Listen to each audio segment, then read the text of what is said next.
Hello everyone, good morning. আজকে মা নেই, তো সব রান্নাবান্না আমাকেই করতে হবে।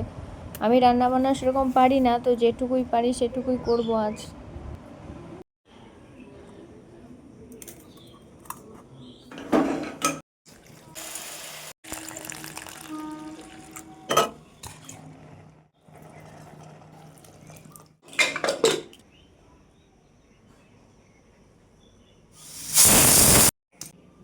সেটা তেলটা দিয়ে দিই, লঙ্কা দেন পেঁয়াজ, এখন আমি ডালটা দিয়ে দেবো।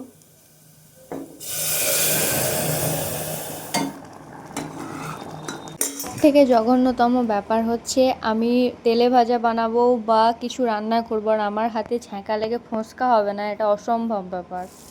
খুন্তি খুঁজে পাইনি, তো আমি চামচ দিয়েই কাজ চালিয়ে নিয়েছি। আর নিজের রান্না যেমনই হোক বেস্ট, আর এমনিতেই সুন্দর হয়েছিল।